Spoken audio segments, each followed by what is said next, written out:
affect a future relationship, or have you worked through those issues of like trust and all that? I'm going to trust you until you give me a reason not to. So do you know the different attachment styles? I do. Do you know which one you are? I am an avoidant. Uh-oh. Hey guys, welcome to Little Black Book 91. Listen, we're giving you guys a super live talking about Love is Blind episode 2, and I want to run through this real quick. I don't want to do here too long. That's usually a precursor to me being on here long. But episode 2, I know a lot of people have complained about Love is Blind this season. They've talked about it, saying it's boring and it lacks diversity. But I've actually really enjoyed it. From a coaching perspective, it's been a really great season because some of the things that actually happen on there are really powerful for people who are in relationships or trying to get into some.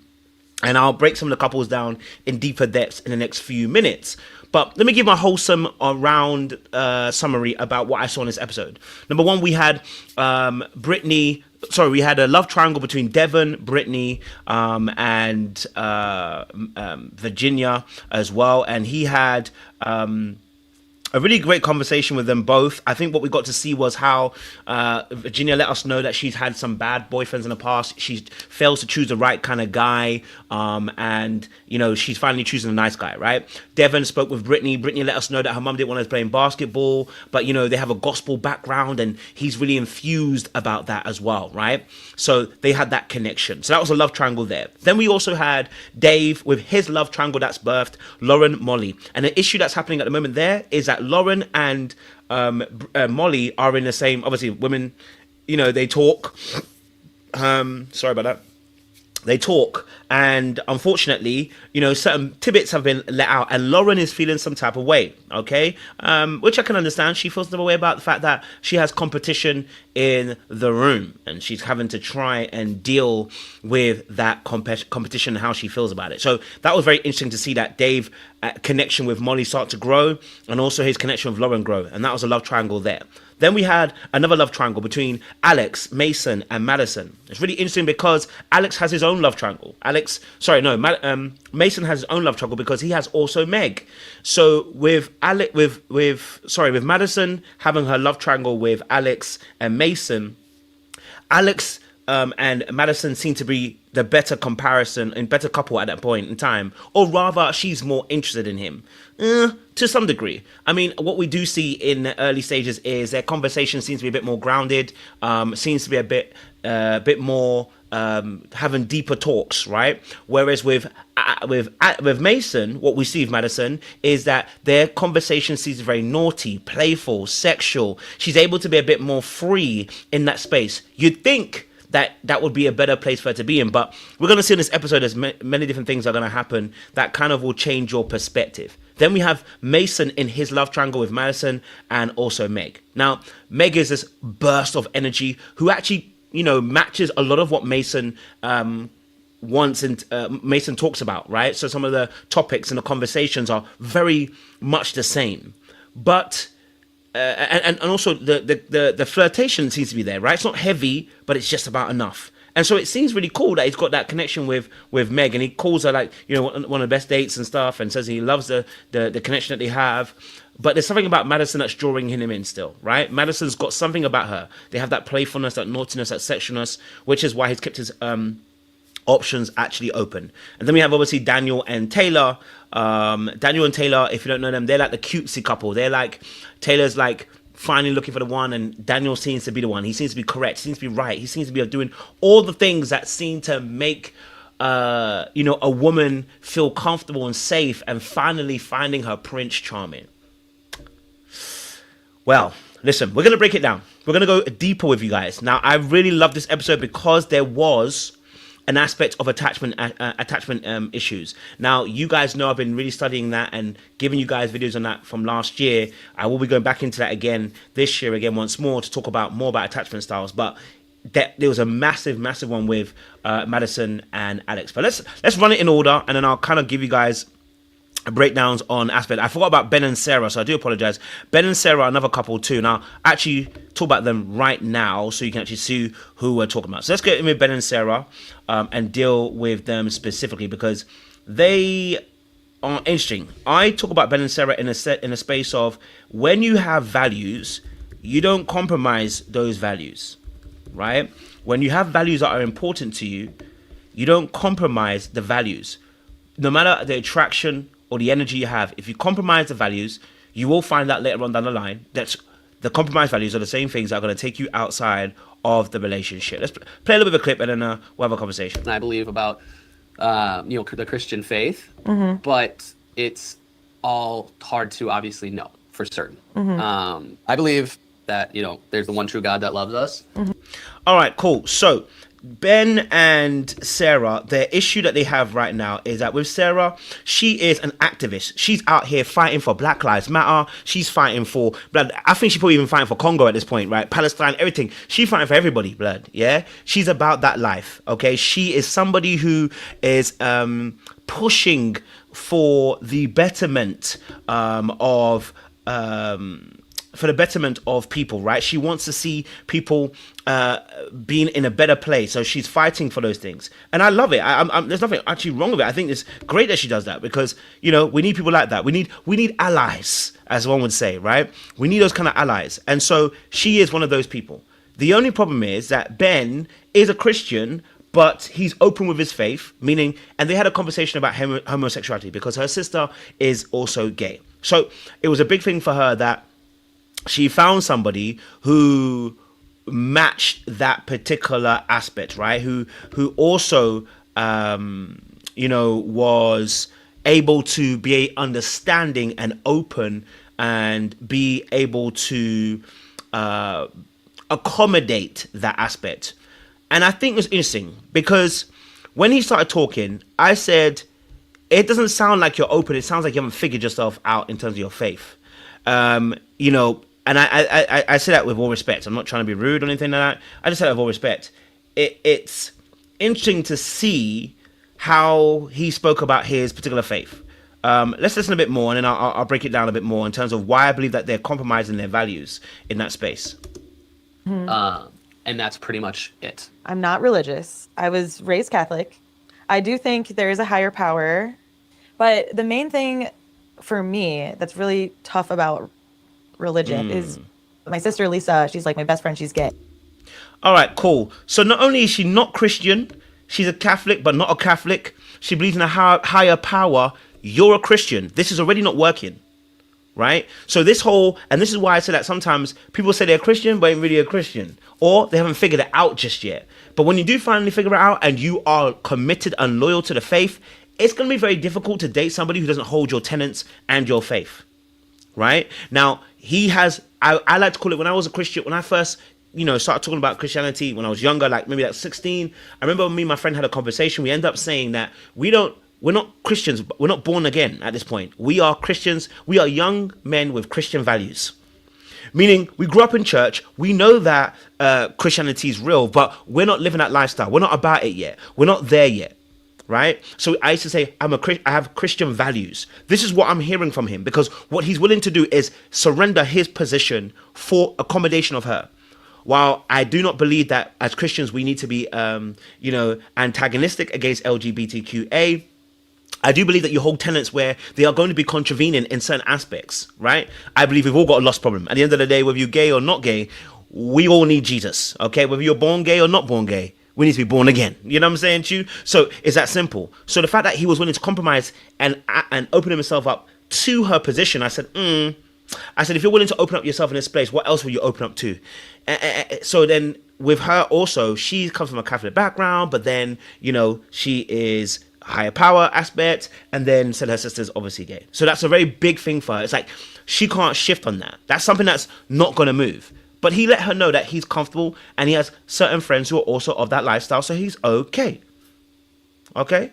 All right? He says, we are all okay. And I said, okay, I hear it, but it sounds like you are willing, you're not. And he said, he tried to shift it by saying, it's not a religion, it's his faith. And I said, well, if your faith would be your faith here, I said, you haven't really explained it too tough in the way that you do it, talking about it. You go to church every week. She's not going to church, my guy. You go to church every week. You're already starting on the wrong foot. And I said, you're compromising values and beliefs for a woman or for a man. It's always going to end badly. You don't want to do it. Okay? Let's listen a bit more. And then we'll move on to another couple. Okay. And she is my absolute number one. Like, she's just Yeah, I like So- that. Sounds like you really thought about it too. Yeah, So like, do you go to church like every week? I do. Okay. So would you want your partner to go with you? I would prefer it. So you would prefer it? No. You want it to come along with you, bro. Don't minimize what you want, bro. You gonna do it, and you gonna cost yourself. I go to church every week. You committed. You more committed than I am. I'm not even going to church every week. I can't even lie to you. You committed more than I am. So you've got those particular values. So what's going to happen if she doesn't want to go to church? What's going to happen? You are going to find yourself in hot, sticky waters. So you're compromising already, right? Now, Sarah, on the other side, when she went back to the ladies, she was like, you know what? I can't even lie. The fact that he's not an activist is causing me anxiety for her, right? So Sarah on her side too has ideals that she's compromising because she wants somebody that's going to fight the good fight. Not the Christian one, but fight the good fight when it comes to activities.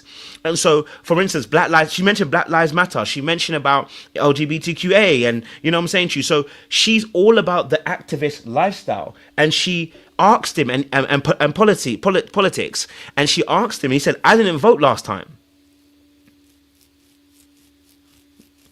He said, I didn't vote last time. Now, I don't really have an issue whether you vote or not. In the end, you know what I'm saying to you? I get it. He said he has no leaning left or leaning right. He thinks both parties have some right and some wrong, whatever. He's not leaning left or right. He doesn't vote. And she was frustrated by that because that's not what she is about. And he's obviously then saying, but I'm malleable. I'm willing to learn. Are you? Are you really? And why are you so willing to learn when you weren't learning before? Why are you willing to shift when you weren't shifting before? If you weren't concerned about those things, why are you willing to concern now? Now, of course, we know that in relationships with people, it can help change people. But I'm just saying that, you know, you're shifting some values that you never really had in the first place. Personally, both of them, okay, all right? Both of them, okay, all right, are giving people who are breaking their values and breaking the ideals, and it will eventually break the relationship, from what I can see. Right? Now, it could work out, but I'm just saying the more likely result is that this relationship will break down. It will not work because you have compromising ideals, and that doesn't work for very long, okay? When children get in the picture, when real life issues hit you, when a Black Lives Matter situation happens, how's he going to handle it? Is he going to respond in the way that you want him to respond? Not only that, he has to match her standard. Can he match her standard? That's a real question. Okay, all right, cool. So we've done Ben and Sarah. I want to get to the next couple. We've got a love triangle now. Dave, Lauren, and Molly. We'll deal with them as well. So let me deal with the love triangle. Dave, Molly, and just type this in. Plus Lauren, because this is real interesting, this one here. But let's get a little clip going so you guys can see it. Yeah, we can totally change that. Just specifically one for your wife, maybe. Yes. Like, I love Cat Stevens, the Yep. 70s, chill. I feel like you would connect with my sister on music probably. Really? All right. Let's talk about Dave here because listen, let me be very honest with you, okay? There is, so far from what I can see, there's no villains in the show, okay? All right? There's no villains in the show so far, right? My thing here, though, is Dave is not as confident as he tries to make out that he actually is. Cool, not a problem. Lauren has a very anxious nature. So her anxiety runs things. So not in a way that's necessarily controlling. It can be deemed as that, but not necessarily controlling all the way. But her anxiety puts her in a place where she needs an answer. And so she feels anxious. And that's why it's very difficult for her to deal with the fact that Molly was her competition, right? And that Molly was quote unquote gloating when she was coming back. But I don't know if Molly actually really knew too tough, right? So we've got this whole situation with Molly and Dave. And let me just get my notes up so I can even... Okay, so she felt hurt that Dave was connecting with somebody else. She was worried about Molly's connection with him. And she was afraid that Dave might choose somebody else. She wanted to be chosen, right? She really wanted to be chosen. And it's very interesting because her energy is completely different from Molly. Molly's very like, hey, it is what it is. If you choose me, choose me. Molly's like, look, I want you to make the best choice for you, but for me, okay, all right? But for me, listen, do what you got to do. I want to be chosen. I know I've been chosen correctly. You know what I'm saying to you, right? I want to know that I've been chosen and chosen by you. You know what I'm saying to you. So this is really powerful stuff. Okay, and we saw their relationship. Let me play a bit more. I didn't want to say that. Like, I just don't get excited about guys that often. So my heart is beating fast right now saying that. So was mine. Mine's kind of like, you just kind of made me nervous. All right. Also, within this space, which is really difficult, everybody's doing this, by the way. You know, on previous seasons, we have nailed people to the cross about the way that they escalate the relationships. Everybody is doing it this season, right? Not just Dave. We have it from Madison. We have it from,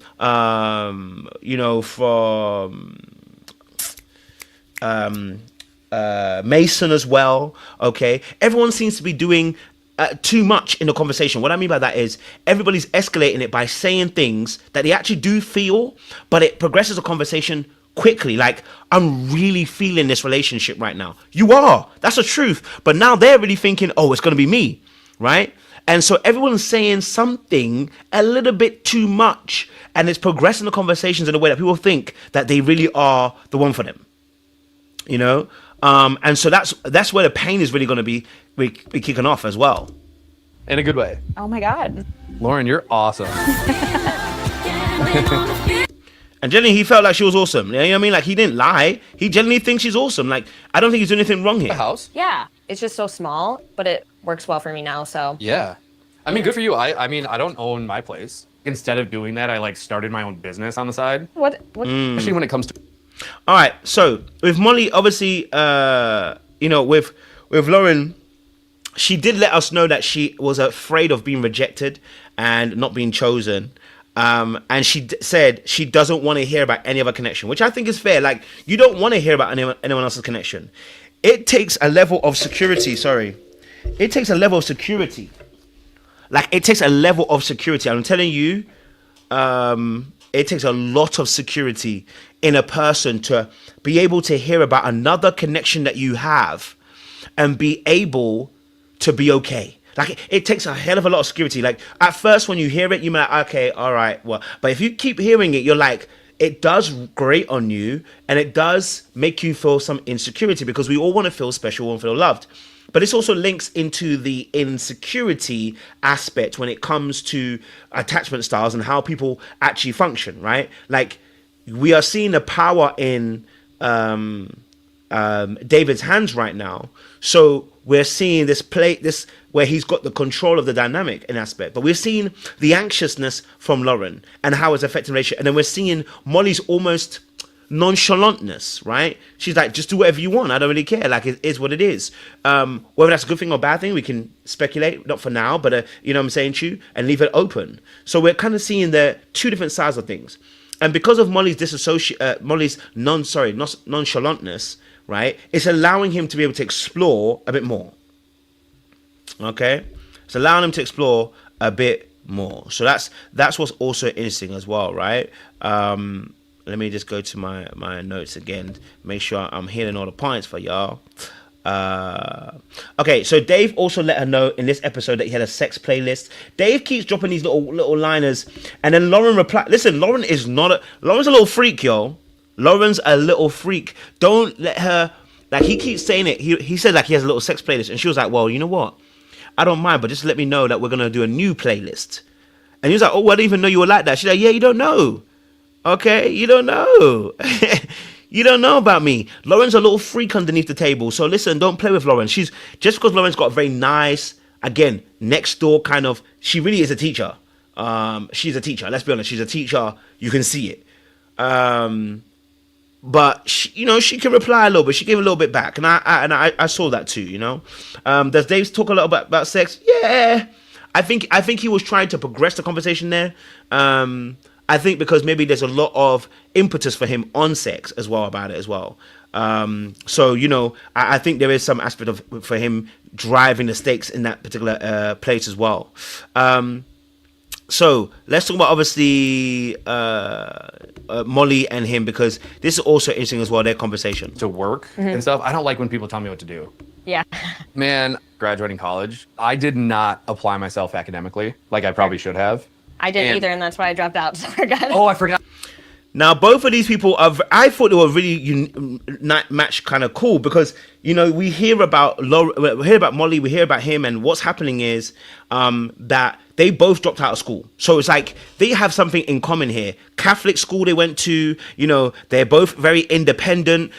She dropped out of school. He dropped out of school. It wasn't for them. They both have schedules that are a bit late. Like, for instance, I think she mentioned about coming in late as well. And that she needs someone that's going to be able to understand that she's going to need to be able to come home late. She's not going to be at home and cooking meals all the time. No. Okay, all right. She ain't gonna be cooking meals all the time. She is going to be coming home late.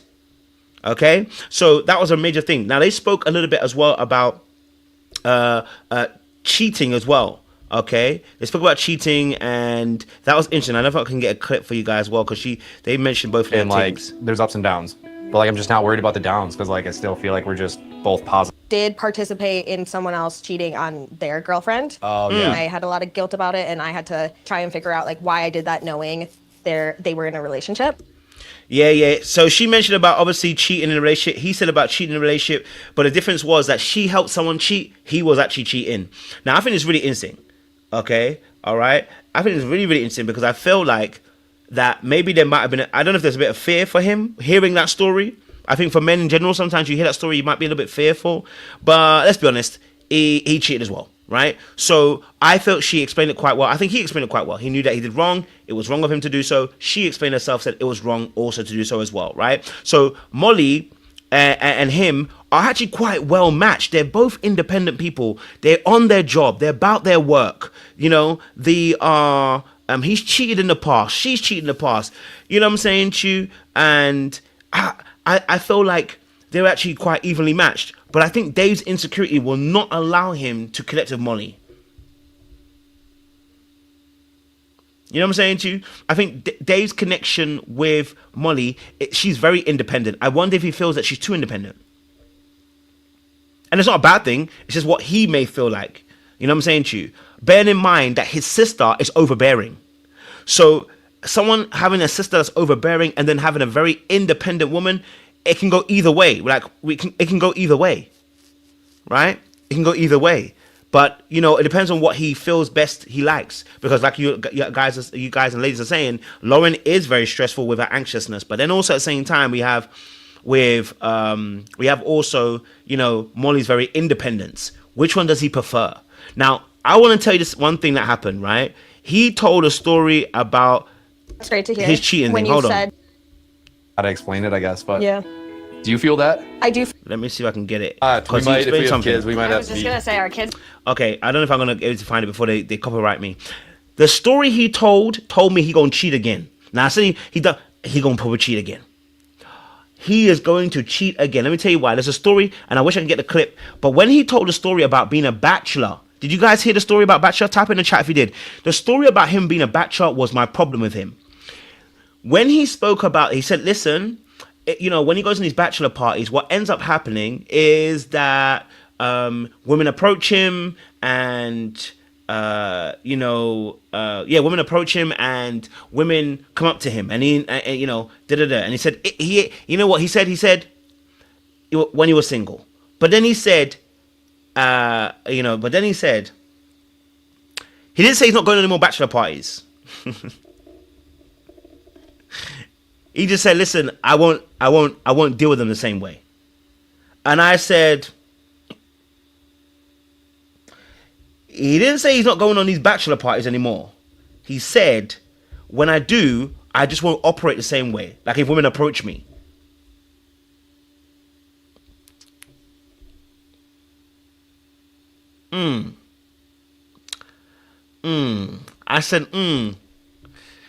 I said, sir, you about to cheat again. You about to cheat again. You about to cheat again. You're about to cheat again. You're about to cheat again. Because what do you mean that you're still going to the bachelor parties? He's still going. He's just not going to operate the same way because the women are not going to come. He's not going to allow the women to approach him the same way. Oh, he's going to be a problem later on. Yeah. He's going to be a problem. He's going to cheat again. Yeah, he's going to cheat again. Okay. Let's leave them behind. Dave and Molly. Let's move on to the next relationship couple triangle. There was Joey and Monica. I don't have much to say about them, but you know, there's a lot that was happening with Joey and Monica, and I guess I got to just talk about them really, really quickly. I won't say too long, but there is a lot to do with Joey and Monica because on a coaching level, they are actually really important to talk about because both of them have been parentified. And now this is a huge thing to deal with within the dating community because when people are parentified, the way they show up in relationships, very different. Okay? Very different. Let's just have a look at this clip. All right? And she still says, I need to go kiss my husband. And like she has to walk over there and she like kisses my grandpa and he just kisses her and she doesn't even really remember him. And like it's amazing. And all right, so beautiful story she tells us about her grandma and how her grandma, you know, has, I guess, amnesia or has dementia. And so she remembers that she has a husband. So she goes over to kiss her. It's very beautiful, the story. But what she does also tell us is that she is in between jobs right now because she's looking after her grandma. Again, not a problem, right? But she's been doing that for a very long time. Okay? She's been doing that for a very long time. And remember, they both have the same trauma. So he's been parentified from early when he started looking after his sister and his mother. Not only was he parentified, he's been elevated to a husband before he actually is a husband. You know what I'm saying to you? That level of responsibility, right, can make you regret some of the decisions you made. I don't even say regret. Let me say change it, like in the sense of you know you want to do it, but you know you're now missing out on certain things. Okay, you know you're missing out on certain things. You're missing out on a certain life because you can't live it anyway now. You're no longer free. You are now a bird trapped in a cage, and you're trapped not only by the fact that you are a carer, but you're a carer for your parent or your family member, and you probably feel guilt if you ever left it. You know what I'm saying to you? So my question is, like I said earlier on, is does he need a woman that's also parentified? Or does he need somebody who's going to help him be free from the cage? But then is he going to be okay with coming out the cage? And then I said, she, being a carer as she is, will she be okay with being pulled from the cage and allowing her wings to spread? How will they react when their wings get to spread? How do they react when the cage is no longer there? If the cage ever disappears anyway, you know what I mean? Because you might be a carer forever, right? What if now her main issue, what if now both of them concentrate on each other as they should because they're married? What if they concentrate on each other and then maybe maybe his mum passes away or her grandma passes away? How much guilt will they feel, and will that turn to animosity towards the other person because you're like, because of you, this is why I'm no longer looking after them, and that's why they've... Do you get what I'm saying to you? So I'm not saying that they're actually really good. I'm just saying that these are things that may have to be spoken about. You know what I'm saying to you, right? That you end up playing these roles where you're not able to be fully you in a relationship. You've never been fully you. All you know is responsibility. And so you can't be as creative and as fun and as dynamic as you need to be. And so that can be very difficult to deal with. And I do feel for them because this is tough. I wouldn't want to be labeled with that, burdened with that. And it's a burden at some point. Not in a bad way, like to say, like, you know, your parents, but it's a burden because you're not free. And it was hard for me to be like, yeah, like I am technically between jobs. And that's uncomfortable for me to say because like that's not something I'm proud of necessarily, but like I am able to. That is something you should be prioritizing over your family. Yeah. Now, they both match because they both understand that family first. They both agree that family comes first, family's above everything. So, you know, Dominic Toretto style, family is everything, number one. So there is a huge attachment there. My question is, if they ever heal, will that no longer be what sticks them together? Because right now, it looks like they're sticking to glue because that's a major issue for both of them. What happens if they heal, grow, see things differently? Will that tear them apart? You know what I'm saying to you? How much role does the grandma have in her life, and how much role does the mother have in his life, and looking after the mum? Like, is there a big, like, we don't know how big it is just yet. So this is something that may become an issue in the future. It's something to be worked through, but it could be an issue in the future. It does not mean that it's a red flag. It's not a red flag at all. It's more of a case of something that can actually tear them apart, that hopefully they can work through. Because technically their characters seem to be very, very malleable, very, very good. They seem like they could really love each other forever. Like, I can't lie to you. They given they can love each other forever. But the stress of being a caretaker is what could ruin a relationship, because the creativity, the freedom, it can be sucked out by being a caretaker.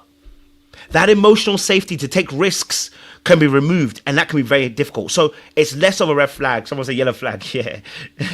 You know what I'm saying to you? So hopefully that won't be something that, takes them out. And hopefully it's something that continues to grow them together, I hope. Because they really are a good couple. I love them. I actually love watching them.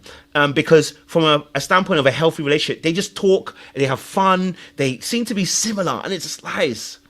You know what I'm saying to you? It's nice. So I hope that they can make it work. I 100% think that is what that is what you should. Happy to be here with you right Okay. now. I'm here. Family. Yeah.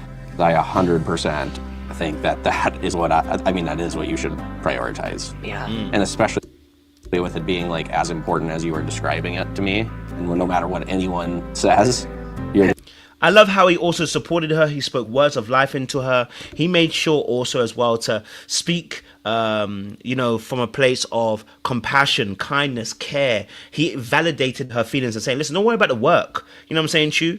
Don't worry about the work aspect, right? But my thing is this. He says don't worry about the work now. But again, not a red flag.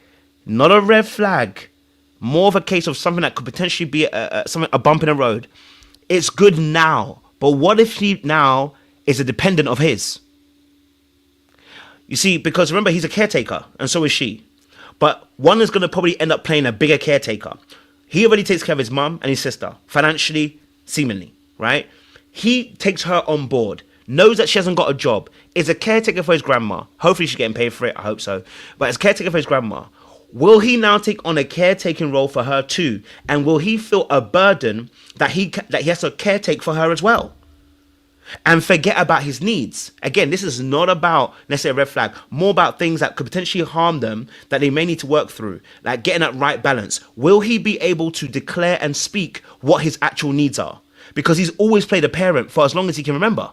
So, and when you're a parent, you tend to put your needs on a back burner because your kids are so much more important. You shouldn't do that, by the way. But, is he going to put his needs on a back burner? So that he can make sure that he plays that role for her. Do you know what I'm saying to you? So we have to ask these really key questions about this. So it's something to consider and something to work through. It's not a red flag. It's not something that's like, oh my God, they're toxic. Nah, it's just something that you may not realize that you might have burnout. That he may end up trying to play a bigger caretaker, or she may take him underneath his wing. I don't know how he might be in a relationship. He might actually find himself some comfort in her being a mother kind of role, right? Being a caretaker, and he may surrender himself to her, and then that may be a place where he also wants his needs to be met, and she may feel burnout because she's meeting everybody else's needs but not her own. So hopefully a solution here is that they have to consistently work at finding a balance, but also finding out some places where they can also have rest and also do things that are going to make them smile and have enjoyment. Because I can guarantee this here is not real life. Can we be real? I said I wasn't going to talk about them much, but actually I'm passionate about them. I can't lie to you. I'm really passionate about Joey and Monica. I like them. This is probably the least amount of stress they've probably had in their life. Just deep it. They are away from their people that they have to caretake for. She's not caretaking for her grandma. He's not caretaking for his mum and his sister right now. So they're actually going to show up much more differently. How do they show up under pressure? Right? That's going to be a really good stress test. And then what resources do you have at your disposal, your knowledge about how to navigate stressful periods of time when you have each other now? How do we navigate that? You know what I'm saying to you? So it's something to think about. It's not to say that they break up again. It's something to think about to see how they're gonna navigate that space. Now I'm intrigued to see how they'll go forward. But I really like them. I think they have some great qualities, and I think they can make it going forward. So we'll see how it goes. You know, but yes, find an outlet. Yes, absolutely. You must find an outlet that's going to make you happy, some rest. Someone's going to make you smile. Someone's going to make you enjoy. Someone's going to give you a bit of hope, you know what I mean? And some fun, because there's a lot of stress, emotional, physical, looking after people. It's not easy. I won't lie to you, bro. Like, it's not easy, bro. It's not easy. Okay, let's talk about another couple. We've got to talk about Alex and Madison, and Mason as well, because boy, oh boy. Boy, oh boy, because their situation, it's a little bit tight. It's a little bit tight, but let me know. Actually, I won't. Okay, I'll save them to later. I'll do Devin and Brittany and Thingy first, because I want to get the clips up in the right order. Okay, so let's get them up first. Let's Brittany and Devin as well, so we can do them, because that's also another love triangle. So Devin plus Brittany plus Virginia. Now this one also too is very interesting. Obviously I have actually watched further on, but these first two episodes are interesting because I told you in the first episode that I felt like Brittany's competition was a little bit weird. Not weird, wrong wording. I felt like Brittany's competition was a bit mannish, and I said it's very boyish, but he seemed to like that. You know what I'm saying to you? He seemed to like that. But I said it's a bit mannish. But anyway, we'll talk about that a little bit later on. Let's go to this clip here. Let's play. Oh, well, thank you for recognizing that. Yeah, of course. How about you? I'm sure younger. Yeah, you're younger for sure. A lot of, like their profession, a lot of times they were creatives. I'm trying not to. Okay, so let's start with Virginia first. Obviously, you know, we get to hear a lot more with their situation with Devin and Virginia, right? And we get to see how their connections are slightly different, right? So Virginia is somebody who was in the NBA, but not necessarily sports centered. Devin is very sports centered in terms of basketball, and so is Brittany. But Virginia is less so, okay? And Virginia lets us know her background of why her relationships have not been going well. She has been choosing bad men. Okay, and she said she's been choosing men that are younger than her. She said they seem to be younger than her. I said, wait, why does she keep dealing with younger people? I said, why does she keep dealing with, and I guess because of her profession, but I said, why does she keep dealing with younger men? I said, we need to look at that. Something's about that, because obviously she looks younger as well, so that's also another thing. But she's been dealing with them. And so unfortunately, as she's been dealing with them, what's ended up happening is that these young men have also been self-centered and not really thinking about her. And I wondered, her choosing someone so self-centered, I said, what is the other side of that? Here's the other side. Someone choosing someone so self-centered also probably speaks volumes about you, that you are not centered enough. Oh, let me tell somebody, okay? If you keep choosing people that seem to be self-centered, it's because you're not centered enough. You are choosing self-centered people because you don't center yourself enough to take up space. So the self-centered person has more space. So, for instance, if you ever sit on a train or sit in a car, right, or sit in the back seat of a car, right, and you see how people sit with their legs open. Now, the person who's self-centered just opens their leg and don't care about what anyone else's legs are doing. But if you are very not centered yourself, you will try to keep yourself as small as possible because you don't want to take up space. Okay? And so what ends up happening is the self-centered person takes up more space because you're refusing to take up space. So again, this comes back to the relationship with yourself and what relationship you have with yourself. Why is it that you can't center yourself? Why is it that Virginia, a beautiful, eloquent, smart, intelligent, well-versed, seemingly in a good career, why can't you center yourself? Well, the background of where you've come from. She says she's only seen good relationships with her grandparents. What happened to her mother and her father? And not only that, and in fact, I don't want to jump ahead because I might be talking about future stuff that hasn't happened yet. Okay, I don't think it's happened yet. Okay. in the future, she tells us this. So I don't want to jump ahead. She'll tell us some of this stuff later on. Okay, so I don't want to go there, that place. I don't jump ahead. But there's stuff that she hasn't dealt with, and because she hasn't dealt with them, right?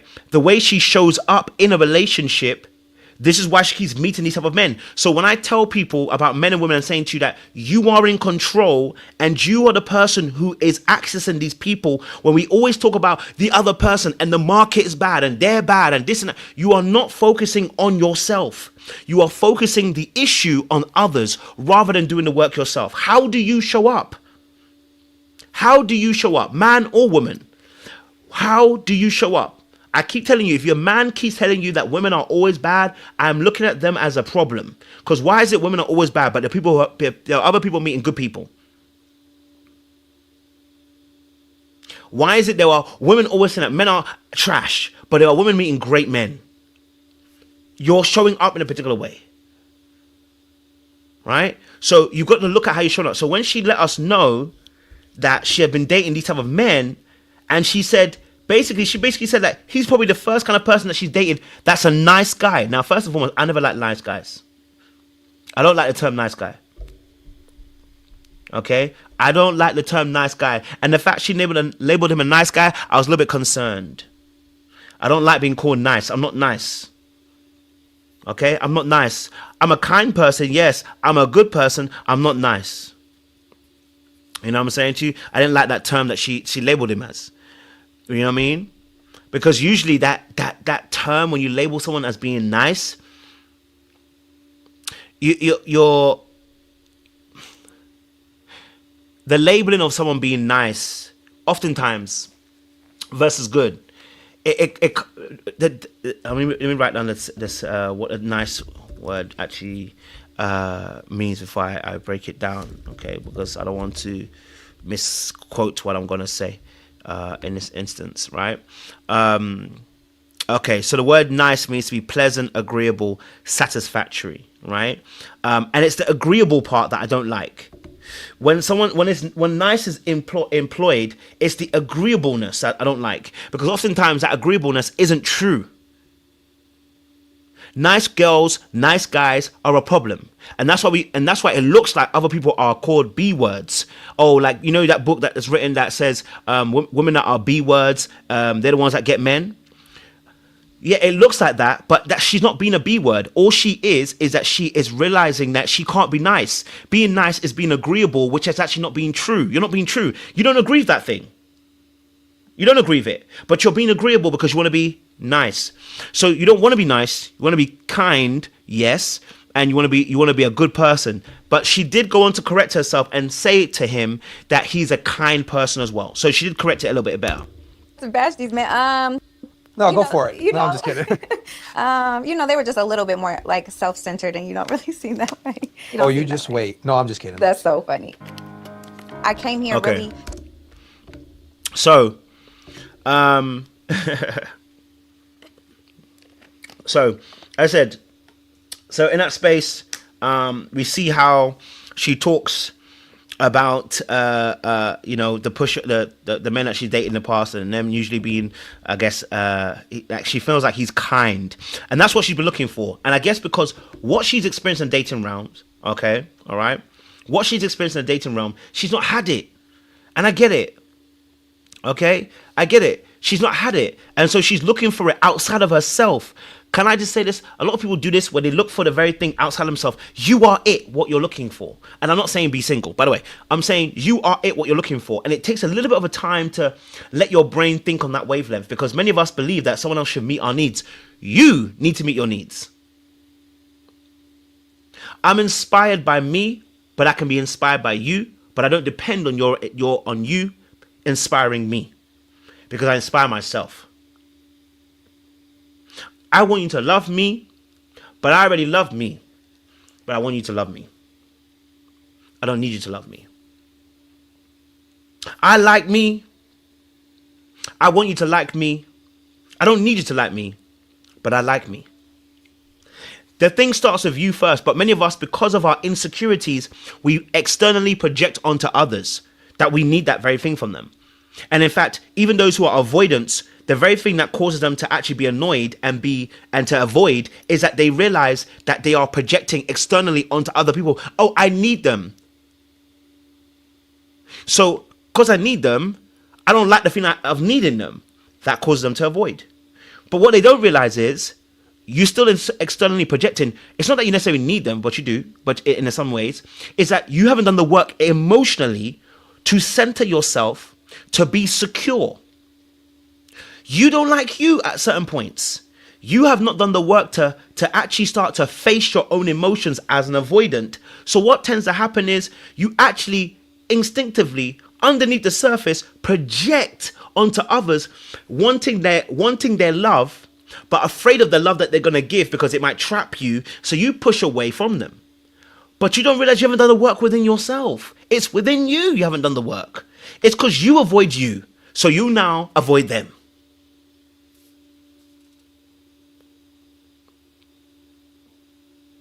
That's tough. Right? That's tough. Let's go back into eyes and listen to her for hours. I hope you have a good rest of your day. I appreciate it. But between Virginia and Brittany, it's very even right now. Just like someone. Didn't let us listen to a lot of like hip hop Okay. growing up. Me, my brother, sister, all of us put like Lil Wayne. Okay, so Devin and Brittany are also quite interesting. Okay, Devin and Brittany are very, very interesting as well, because that's where his immediate connection is. He said he has an immediate, instant connection with Brittany. Okay, they both were talking about the similarities, and you know, on the show, it always happens where these moments happen where they're like, my dad. She was like, oh, my dad is Willie Jr. Willie. He said his name is Willie. Oh, my dad's name is Willie too. Okay, my dad's name is Willie Jr. And he's like, oh, my dad's name is Willie Jr. Like, they were having these great symbiotic kind of like moments. Okay, we all found her address a little bit interesting, Dorica. We all did. Okay, it was giving a little bit of Dorothy, but a little bit mannish. Just gonna be honest with you, it was giving a little bit Dorothy, but it was also giving a little bit masculine. Not gonna lie to you, yeah. Okay, I just have to be very real with you. That's what I said about in the first episode about her competition. You know what I mean? Yeah, that's what they thought. They said their dad's the same man. It could be. You never know. That's it. Thank you. Serendipity. Thank you very much. That's the word I was looking for, Jay Blake. Thank you. Serendipity moments. Thank you. That's the moment I was looking for. Okay. Carter on our Christmas list, and I guess my mom. I don't know if you remember, like in Best Buy, where you can listen to the song, the albums before you like buy them, like with the headphones there. She must have done that and heard all that cursing, and she got. So obviously they open up about their background in terms of, obviously she came from like that gospel background and stuff like that. And yeah, sorry, apologies. Yeah, tomboyish. Probably a better word than using mannish. Thank you for that, April Love. My bad. Tomboyish. Yeah. So you know, they both spoke about their backgrounds and the gospel background, and spoke about how her mother wanted to protect her from being in basketball because she was afraid of the very thing that's going to happen. I won't say anything, but the very thing her mom was trying to protect her from is what she actually became. Yeah, the more her mom protected her, the more her mom that she ended up becoming. But she was raised in a very sheltered environment, and they both grew up in very strong gospel background. So I was like, okay, great. Look, this is their connection seems to be growing. Their connection seems to be moving along. Their connection seems to be expanding, and he feels comfortable with that. Okay. Yes, he has over 100 pairs of shoes. Okay, 100 pairs of shoes. I said, damn, he got quite the collection. Okay, and he's exposing them right here with them J's. Yeah. I want us both to be singing in the car. I love it. Yes, and I think that's a big part of why I want to be married. Right, that partnership. Mm-hmm. They may not want to. Now I can't lie to you, Brittany's sexy to me. I can't even play with you. Something about Brittany is sexy to me. That woman is fine. When I look at her, that woman is a fine woman. You know what I'm saying to you? A fine woman. Okay. That woman is too fine. But yes, again, once more, I think these two have a great connection in terms of chemistry. and they obviously clearly are speaking about a lot. We don't get to see it as much, but he mentions it that they have quite a deep connection in terms of the things that they're talking about. They seem to be exploring things. They seem to be talking about their backgrounds. He's getting more and more comfortable. He's sharing more things. You know what I'm saying to you? So he's in a better place with him. You know what I mean? All right, so we'll leave that there. We'll leave that there for them. In terms of obviously the choice, someone said I say everybody's fine. You're absolutely right, because when I listen. When it comes to my Brownings, listen, it's not everybody I'm gonna say is fine, but when they're fine, they're fine. And Brittany, to me, is fine. I can't lie to you, absolutely fine. I can't lie to you. And her body and her face, collecting. I won't play with you now. Okay, cool. Let's talk obviously then about the love triangle between Alex, Madison, and Mason as well. Okay. Okay, let's go in between. Okay, I see. Someone said obviously that complete. Yes, they are very much opposites. Virginia is very soft at points, and very feminine at points, but it's almost too feminine for Devin. I feel that's like. I felt him in the first 2 episodes. I felt him not really connecting with her. You know what I'm saying to you? Now, of course, we know that obviously, like she said, that she's not very self-centered. So maybe it's the emotional aspect. But I felt like she was very feminine. And then I felt like with Brittany, for him, it was perfect because she carried a bit of that feminine, but carried almost that masculine energy a little bit as well too.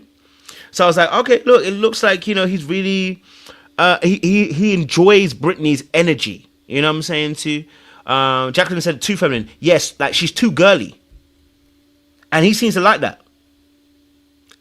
You know, he seems to like that. He seems to like the fact that Virginia's very girly, and whereas you get with Brittany a bit more of the quote unquote, she plays basketball. She's a bit more rough and tough. Like she can shoot hoops, everything like that, and they match on that level, love and basketball kind of energy. You know what I'm saying to you? But he doesn't get it with Virginia. Virginia's a dancer, right? But it's like the sports aspect is not there. You know what I'm saying too? Like that common interest that's very heavy is not necessarily there. And Virginia seems to be very quote unquote, has that girly aspect, which I don't really necessarily see as much with Brittany. And I was like, okay. You know what I'm saying to you? So again, it is what he prefers rather than it being bad or good. It's what he prefers, you know? Yeah, so anyway, let's move on to the love triangle here. Let's deal with Alex plus Madison plus Mason, because this one here, yeah, I can't wait to break them down in the next few episodes. Hey, Virginia be, yeah, we know you, Sean. That'd be your type. I can't lie to you. That'd be Sean's type all over the place, you know. And she definitely wears a heel as well. She said she was wearing heels in high school, so she ain't playing with the heel thing. So that's definitely your thing there, Sean. So she love a good heel. So you know what I mean? Like, don't play with her now. She wear a good heel. All right, cool. Let's talk about obviously Madison again. Madison's a very beautiful woman. I can't lie to you. I looked at Madison and I said, oh, she got a little something about her. I can't lie to you. You know, that's not really my type, but Madison's kind of pretty. You know what I'm saying? It might be the toxicity I'm attracted to. I'm not really sure, but she's pretty. I said she's pretty, Madison. You know what I mean? She's got a little something. She's got a little spice about her. And look, she's got a little darkness about her. You know what it is? She's got a little bit of dark arts. I think that's what it is.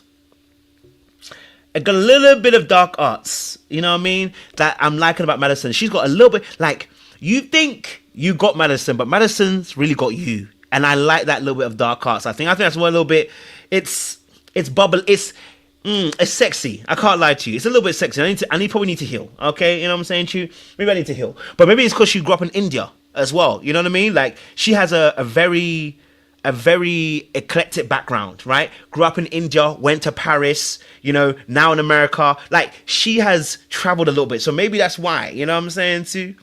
Yeah? So I can't even be mad at Madison. She's a little bit, I have to rate her a little bit. Like, Madison, okay, Madison, all right, you know what I mean? Not my type. I wouldn't necessarily choose her for a partner, but, you know, I can see it. I'm like, now you attractive.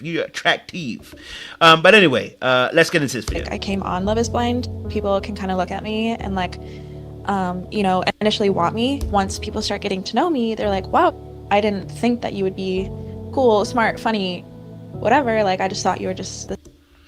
All right, so the thing with Madison and Alex is this, okay? Alex is the star prize for Madison. Let me just say this. Alex is the star prize for Madison, okay? Yes, and someone said she is parentified too, absolutely. You know, but yes, Alex is the star prize for Madison out of herself and Mason, because Mason worships her. That game is done, right? Mason puts her on this pedestal. He keeps saying the same thing, which for most women, this is going to be a turn off, which is, oh, if you do this, I'll just do whatever you want. You put on that miniskirt, I'll just be like, oh, I'll do whatever you want. I'll just become a slave. You know, you can walk all over me. You know what I'm saying to you? You know what I'm saying to you? Use me as a carpet. You know what I'm saying to you? Use me as a ladder. You know what I'm saying to you? Use me as a weapon of mass destruction. Like, he wants to be used. He's a worshipper. Right? He is a worshipper. And unfortunately, because he's a worshipper, okay, right? Worshippers get sacrificed. That's the simple truth. If you worship, you will be used for the sacrifice. Even as Christians, we are used for sacrifice. The Bible says that you are now a living sacrifice.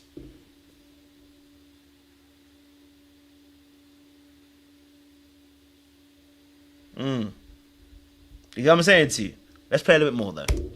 This pretty girl. I've been single for 2 years now. I don't take that kind of bullshit anymore.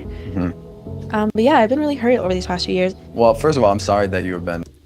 Now, it starts off really cute because really and truly, what they're really talking about is that she is as she said, she's been in relationships where it has not been great. And she speaks about, obviously, that the relationships that she's been cheated on. And Alex here, who you're seeing, he has been in relationships where he's been cheated on too. So they kind of bonded over that. But what she goes on to say, we know that her background, her mum was on drugs, okay? Her dad's distant. Her stepbrother's passed away, or her brother's passed away, okay? Has died in an accident, okay? She's pretty much alone.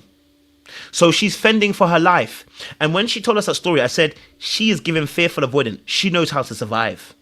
But in her knowing how to survive, she knows how to fawn. She knows how to play. She knows how to play a role to get what she wants, and that's where the trouble actually starts. Because yes, as someone said, she has bad discernment. Bad discernment. Because really and truly, she chooses people that more than likely have the same traits that her parents have. Either she is choosing people that she's fixing, or she's choosing men that have very bad characteristics and values, because she just wants to try and rewrite history. But that girl knows how to get what she wants out of you, but she doesn't know how to get the love out of you, because I don't think she really knows what the love is.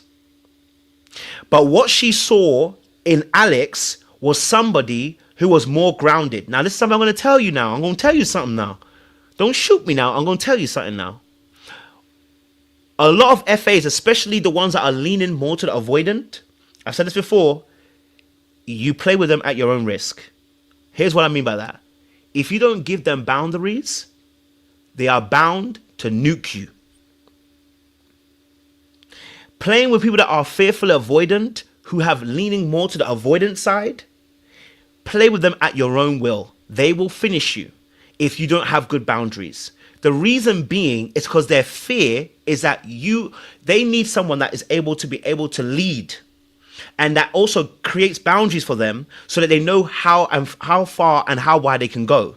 You must call them out on their shit. If you do not, they will shit all over you. Because what they've discovered is how to survive. They are key people. Look, when you meet one, I'm telling you, play with them at your risk, my guys. Heartbreak, they find you. And it's because you think by loving them and being like, I just so understand where you're coming from. I really understand where you're coming from. You will be the next victim. if they've not done the healing work. They are like a spider with some venom. And it's so when you look at Alex versus Mason, Mason had already been, her fangs were already in Mason. It's not difficult. She's toying with, thank you, Black Widow. She's toying with Mason. Mason's easy to get because Mason laid down his life for her already. And when I say he laid down his life, he had no boundaries. He had his own identity. Right? You are the love we seek. You are just a temporary fix. Amen. Right? So Mason falling down so easily, she had already conquered him. So it's not fun for her. And all she's thinking about in the future is, if he falls for my devices so quick, because you see, FAs, those are avoidance specifically. And I consider anxious people too, but I just want to say that. They know they're manipulative. Oh, they know. Because that's one of their core wounds. They don't believe they're lovable because they know, or they feel like they're unlovable because there are dark parts of them. They know they're manipulative. This is what makes it so difficult. Right? This is what makes it so difficult because they know this, but at the same time, they don't want to be a bad person, not trying to necessarily be a bad person, but this is all they've known into how to survive. So it is a weapon that they use. So when they find someone who easily befalls them, you're done. But if you're somebody who says, listen, my boundaries, and I keep to my boundaries, and I will do what I need to do, they can find respect for that person because now they can feel safe. Because remember, they've never felt safe. They'll never feel safe. Right? So they look for someone that they can feel safe with who's going to contain them. Who can contain you? Mason can't contain her, but Alex immediately put a boundary. As soon as he heard and he said about what's your attachment style, because listen, she was winning. With her and Alex, she was winning. It was the moment she told Alex, and Alex said some things. We're going to go into it now. We're going to go into it now. Let's listen. Been hurt in the past. I know how traumatizing that. Madison. Hold on. Let's talk about. Do you know the different attachment styles? I do. Do you know which one you are? I am an avoidant. Now I want to pause it right here because what Alex actually did without actually doing anything, Alex wasn't doing anything. Alex wasn't necessarily doing anything, right? But what he had was a level of value about himself that made her think like, oh, he's a higher value. I need to up my game. And now the core wound is actually activated. The core wound within Madison is, I need to prove myself now to Alex. Before then, she was comfortable. She was on her side. I've got it comfortable. I'm sharing things. Now, with her and with Alex and Mason, the difference was with Mason, she found comfort because she can talk about sex, and Mason ate it up. With Alex, he was very much on, I'm looking for a healthy relationship. I need these things in a healthy relationship. She suddenly realized she wasn't good enough. That's how she felt. Right? She felt like, oh, I don't feel like I'm good enough. But one thing about FAs is they're going to prove that they're good enough. This is where the game actually starts. And this is also where the delusion stick kicks in, because now they have to ask themselves the real question: do I really want you, or do I want you because I want to win you? And this is where it can get very difficult for FAs, because then they get confused about what emotions they carry. Because, well, we'll get there when we talk about other episodes. You know what I mean? Okay. Yes, Mason. Alex is not healed either. Absolutely, he's so anxious. Madison. Let's talk about it. Yes. So, avoidance. Yeah. So, I mean, I think that's my natural inclination, right? Is to be an avoidant. When I feel someone's energy start changing towards me, I get scared and I kind of... Let's pause it. Look at her body language. She shifted, right? Not a bad thing again. She just shifted. She moved from being laid down, comfortable. Now she's like, oh, okay. I need to pay attention. Oh boy. Oh boy's got some knowledge. I can't win him over like that. Okay. Game on.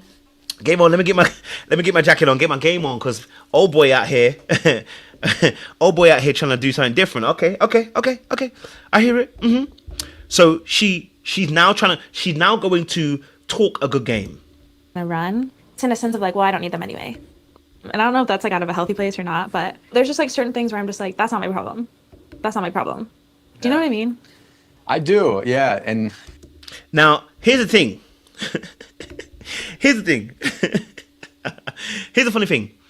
FAs are one of the most self-aware of I believe, any of the insecure attachments. Out of all the attachments, dismissive and even secure people and anxious people, trust me, fearful avoidants are the most aware because they carry both the anxious and they carry the avoidancy. A lot of people are very self-aware, and yes, Elsie's about to say it, and that's where the trouble starts. It looks like they know. They do know, okay? But you have to understand the emotional fears override the logic. So even though they are aware of what's going on, the emotion impact of what they feel overrides the logic. It's unfortunate. It's something they have to heal, just like dismissive have to heal their particular thing. It is very painful. You know what I'm saying to you?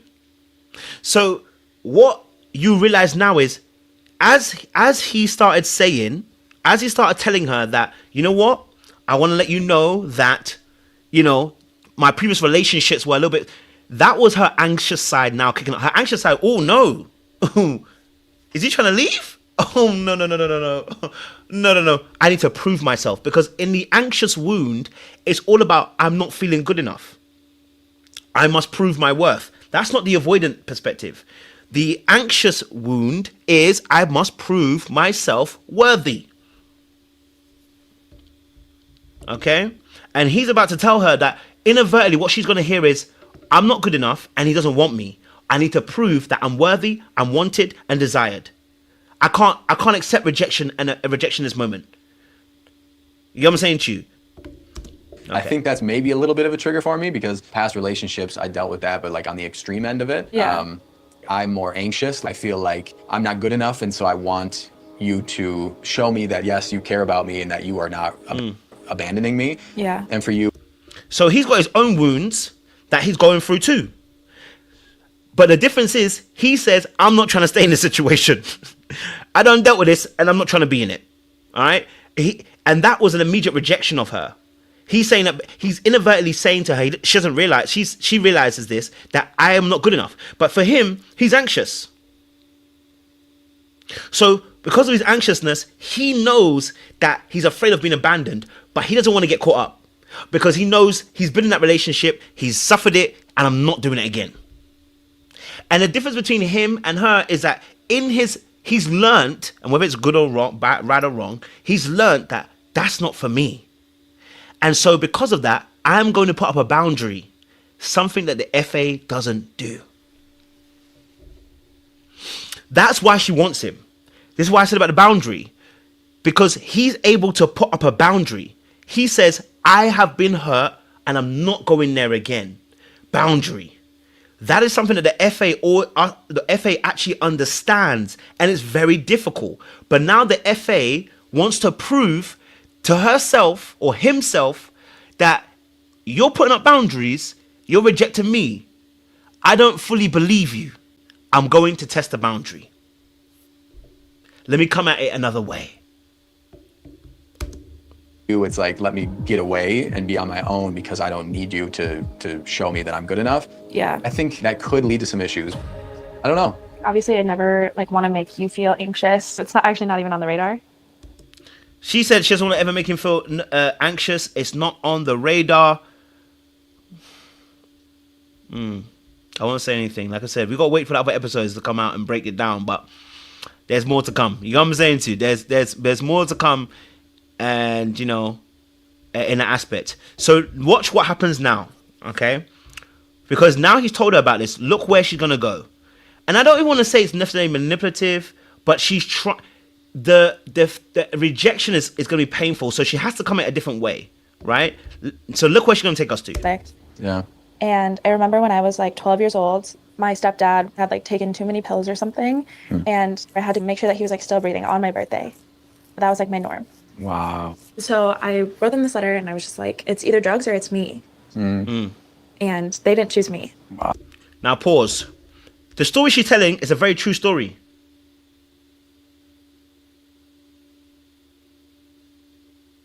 The story is a very true story. She actually has been through that, what she explained. Her parents didn't want her. That's what causes the abandonment issues. And that's why she needs to prove that she can be chosen. The difficulty is she now wanting Alex because she actually wants him, or is she proving something to herself? And it doesn't have to, it's not like she necessarily intentionally trying to do this, but it's almost like running on autopilot. So does she really want Alex, or is she trying to prove something to herself? That's a question she has to ask herself.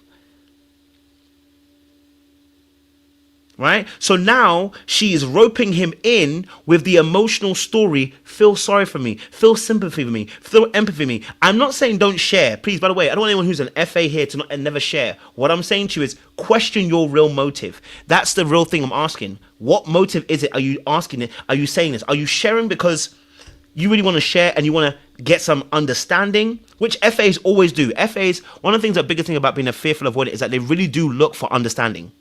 Because they never were understood. So they are always looking for understanding. They want to be understood. And because for them, they have to explain things, because the way that their iteration of their mind goes from left to right, emotion to emotion to emotion. And many people can't understand that because they only see the behavior, not the thought process. So what the FA wants to do is explain everything to you to see where they're coming from, so that you don't see them as an evil person. They feel evil, but they're not trying to be evil. But they know that their behavior keeps falling flat of what you may potentially want. And it's because they themselves are being hard on themselves and they don't have a safe space. Now, the question is, like I always say with FAs, is if that FA that you meet, do they have the growth mindset that they want to change versus your patience? That's the key thing.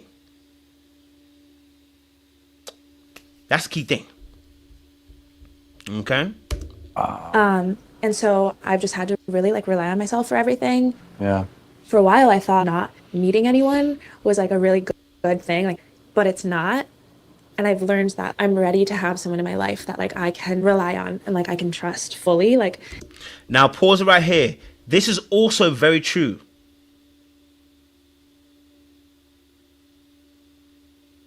This is also very true. I love that point. Yes, FAs do chase when you leave them alone. It's very true. Very, very true. This part here, again, it is authentic, but it could be manipulation. Again, I want to leave it on the table because we don't really fully know. It is authentic, but it could be manipulation, because now she is bringing you into that emotional space and that web, okay? She's letting you know, listen to what she said, and there are people who respond to this, especially dismissives. The reason why she's getting cheated on is probably because she's dealing with dismissive avoidance. She's not dealing with anxious men. She's dealing probably with dismissive avoidant men. Okay? All right? She's dealing with dismissive avoidant men. So she knows how to get dismissive avoidant men back in. Right? Make that man feel like he's needed. Because dismissive's avoidant core wound, one of the things is not being needed. Right? And so when you make them feel needed in a way that doesn't require, when I say this, when you make it very clear what the responsibility is, and make them feel like they're going to be a king or a queen and you're going to champion them, they love that. They don't like the responsibility where it feels like it's going to be forever and you may be disappointed in them. So she knows how to get them. But the anxious person is very different. Because the anxious person is trying to hold on to you. You know what I'm saying to you? Right now, he's playing an avoidant role, but he's not an avoidant. He's an anxious person. So now he's saying what he said. She senses, as you guys are saying, she's sensing the energetic pull away. And what she's doing is, don't go too far. Let me get the rope, come back in. The question is it because she really likes him, or is she being manipulative because she just wants to be able to have him? That's a question she can only answer right now. We haven't seen anything else in episode 2 to say anything yet, but it's, again, explanation. It's lonely not having that. And so I don't know if that helps give you context. It really does, yeah. And now you see how she gave him context, and she told him what she needed from him. She said, I need a man I can really just trust. And she's not lying. She does. The problem is, if he gives it to her, what would she do? Again, I'm not calling her bad. I want to make it clear. We haven't got enough information to say that just yet. But if she gives it to him, what will she do? because we've seen her want him. You haven't seen it when it goes the opposite way. When she finally collects you, will she just now become the avoidant, afraid of love? We don't know yet, right? Now listen to what Alex's response to this is. I really got emotional when you're talking about your parents like that. That's really. I know, I'm like tearing sad. up. I'm sorry about that, but it's really good that you have recognized that about yourself, and it shows a lot of growth. Yeah, I mean, even on your side of things, like the fact that you're the one asking me about that, like I think that says so much about you as a person. Now, I think she really does like Alex. I think she does like Alex because Alex is somebody who's showing her that he has more value. And fearful avoidants tend to choose people, not always, tend to choose people with more value, seemingly. Because again, they want to prove themselves. So long as he stays in a position of showing that he has more value, she'll chase. She'll chase. You know what I mean? But the healing work that's needed, it's important. But like we all have things that we have to like grow in and like. With people like that, like not like you, but like a very extreme version of an avoidant person. Yeah, like an unhealed person. Yes. Yeah. Enjoy that part of a relationship because I think it's just like fun and like I feel like it's a really good like. Now, again, once more, she never told us what she did to heal. She didn't tell us how she's been healing. She just explained that she doesn't do this anymore. She didn't say what she did to heal. She didn't say, because you see, something that the FA also will try to do is create the imagery that they are good. They create the imagery that they are wholesome. They create an image because they don't want to be rejected. You know what I mean? So the question is, how does she actually do the healing? What does she do to start healing? Right? Because she could potentially be Delulu based on her own self-awareness. Self-awareness does not mean the healing. Self-awareness is the beginning of the healing, but not the healing. You get what I'm saying to you?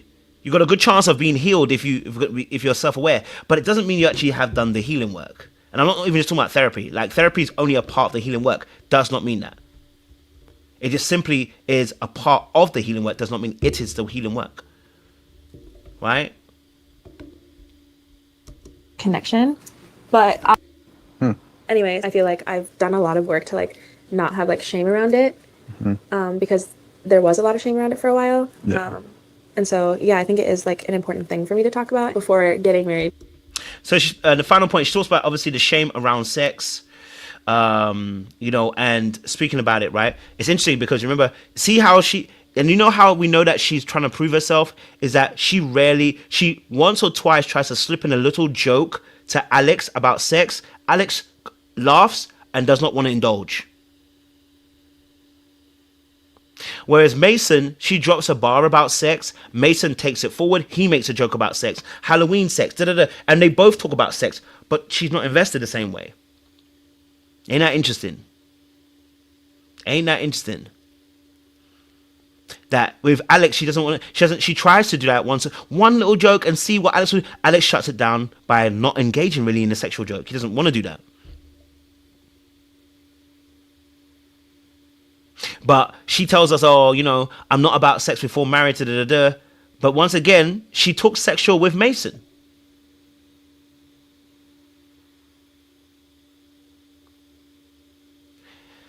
Whew. Yes, Alex has boundaries.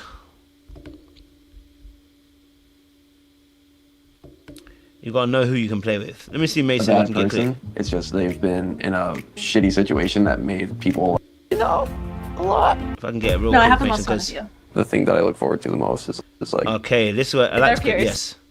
All right. Cool. No, I have the most fun with you. The thing that I look forward to the most is like spending time with you. I was thinking about that with like the pillow last night and stuff. It's like. So she said obviously she has the best fun with Alex. Now, my last line on this is that it's funny because she also says, you know, she knows what power she carries, right, with Alex. Because he ends up telling her something. Listen to this. He ends up telling her something. Just crazy to think about. I like that a lot. I'm blushing. I am too. I like how you aren't afraid to like express your feelings. I'm glad you say that because I have a big fear of how I can't really articulate. It's not in this part. I think it might have been during the music part when they were talking, but where he says about I like you, and she says I know. Sorry, let me see if I can get the clip. And he ends up saying about there we go. Look, she sucked this boy in. Oh my gosh. Here we go. I'll show you. She literally sucked this boy in. Oh. Woo. Cha-la-la-la-la-la. Sucked Mason in. Mason got... The vacuum was strong, blood. That's what I can tell you. Listen. I feel really happy right now. Me too. I like you, Megs. What's that? I like you. You like me? Mm-hmm. Really? How much? You know, a lot. And he did call her the wrong name as well. He actually called her Megs the first time round, not Mads. Yeah, so he obviously said, I like you. She's like, wait, what? He was like, I like you a lot. And she was like, how much? Now, when someone says, I like you, why you... That's the gameplay right there. Game players know when you ask that question, how much? Because someone said, I like you too. You need not ask how much I like you. But the game players are testing you to see, well, how deep are you? I need to see how deeply you are in this thing. You know what I'm saying to you? Right? It's part of the game. So immediately she asked him how deep he was. Listen to what her response after that. I like you too. I'm not mad about it though. She said, I like you too, but I'm not wild about it like that. She basically said, listen, humble yourself, but not in a bad way. In a way that is going to get you attracted again, right? It's going to cause you to prove yourself, because Mason is also somebody who's very anxious. Mason's also an anxious person. So immediately, right? Now he's thinking to himself, oh my days. Yeah, when you know the game, it's scary. Because it's so funny. Because she drew him in with the sexual talk. He thinks by having the sexual talk, he can get somewhere. But listen, when you've played the game long enough, if a woman talks sexual but you never have sex with her, leave it alone. Right? If a woman talks sex but never want to have sex with you, leave it alone. She's playing you. She knows how to stoke your interest. You get what I'm saying to you? She knows. So when in that moment, when she's talking all that sexual talk, and of course they can't have sex because they're not there, right? But she drops all of those bars, right? And then now she drops obviously as well, look, you know, I like you too. But I'm not wild about it. I'm not wilding about it. I'm not wilding about it. Why are you not wilding about it? I'm humbling you. I'm letting you know that you can't catch me. And that means now in you, remember, it's an anxious person. You also feel like you're not good enough. So what you gonna do? You go and chase. She's got her talent in you, so you go and chase. He go and chase. Poor boy. This putt-putt thing is hard. You gotta have some athletic skills, right? Yeah, I grew up playing tennis, volleyball, and soccer. Do you still have your volleyball uniform? No, I don't. See, everything about her is, I'm gonna tease him. Even this part here, where she shakes her nayash behind the wall, is all about teasing Mason. And Mason is easily befalling for the problem. Okay? Easily befalling the problem. Yeah, she's negging Mason. Yeah, she negged him. But yeah, she easily befalling. I was like, damn. Okay. To say that's like the biggest turn on ever. Well, I have better things, so. Driving me crazy when you say things like that. You'd like the dress I'm in right now? Yeah. Yeah. See, and she's still got him locked. Oh, you like the dress I'm in right now? I'm in a short skirt, and he's easy befalling. Easily. But we don't see much depth. We see the sexual talk, but we don't see much depth. We see the flirting, but we see not much depth. And that's why he keeps getting cheated on. That's why he's getting cheated on. He be choosing women that don't really be feeling him. That's why they always be cheating. Instead of leaving the relationship, they cheat and leave. I said, that's a problem. Bro, you got to look at you. You got to be accountable. How is it that all the women that you keep dealing with, they cheat on you, then leave you? Listen, you have to understand, you have to leave here with something. Okay? Y'all know how it be. You have to know I'm leaving here with something. Okay, all right. As Denzel will say, I am leaving here. Like, I'm leaving here with something. You know what I mean? I'm from around the way. I'm leaving with something. It's too easy. You know what I mean? It's too easy. Okay? And it's happened to me before, so I know. You know what I'm saying? It's happened to me before. It is what it is. People like to try and test to see if they can get you. You know what I'm saying to you? They like to test to see if they can get you. You know what I mean? Right? And once you start seeing the gameplay, lock it off. Just be like, I'm not playing anymore. Yeah, I'm not playing anymore. I don't need it. Don't need it. You know what I'm saying to you? Yeah. Okay. Finally, obviously his connection with Meg, and then we're gonna end it there. His connection with Meg, I'm gonna be honest with you. I like his connection with Meg. I think that's his level. The problem with Mason is, I think he likes shooting above his level. And I'm not talking about looks. I'm talking about women that don't want him. Because Megan was into him. Now, she talks a little bit too much for me, but she was into him the whole entire time. Where do you want to live? What would you want our house to look like? Do you want to have kids? Like, could we travel with them? What is that like? Almost building a future and like thinking if you have similar dreams together. Yeah. I've never done that in a past relationship. And so I love doing this because I'm like, oh my God, like there are actually men who. Now, my only issue with Megan is that when she talks too much, she doesn't leave any space for anyone else to talk. She just talks. And whilst that's cool, baby, you're talking a lot too much. Okay? You give us a bit of room to be able to respond. You know what I'm saying to you? Let me also get involved a little bit. You're not allowing me to be involved. You're talking a lot. But I like Megan. I like Meg because she's herself. She's free. She's abundant with her creativity and her energy. She's vibrant. That's her. You get what you get. And I like that. You know what I'm saying to you? And she's confident. You know what I'm saying to you? And she's a beautiful woman. You know what I'm saying to you? Now, for me, she needs a little bit more curves. I can't lie to you. I need to see a little... You know what I'm saying? I need to see a little something. You know what I mean? Just a little, you know what I mean? Just a little, you know what I'm saying? Just a little bump. You know what I'm saying? But she's a beautiful woman. You know what I'm saying to you? Very, very beautiful woman. But again, he didn't see her that way because again, his eyes were focused on Mason, his eyes were focused on the sexual energy that he was getting from Madison. And again, it's because I think Mason hasn't done the work, right? Like many of us men, he gets excited and we talk about women doing this. Mason is an example of men doing this. He's translating sexual energy as someone desiring you, not realizing that women use sexual energy too to tie you up.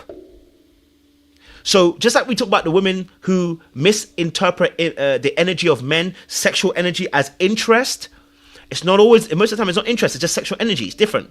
Same as what Mason did. That men that are not really acquainted with women and their game, he just did the exact same thing. He allowed the sexual interest of Maddie to cloud his judgment that he thought that would be where the desire is. There's no desire there, bro. But you see with Megan, that was full on desire, bro. You know what I mean? Who want this. Like there's actually men who like genuinely want to get married and start a future and buy a home. And like it makes me excited because even if I don't find my person here, I'm like excited just to be like, okay, like these men exist, they're out there, and like I totally will find it. Yeah, I mean, just learning this. But anyway, listen, I think someone says so I was playing on a trump card. Listen, look, we're on episode 2.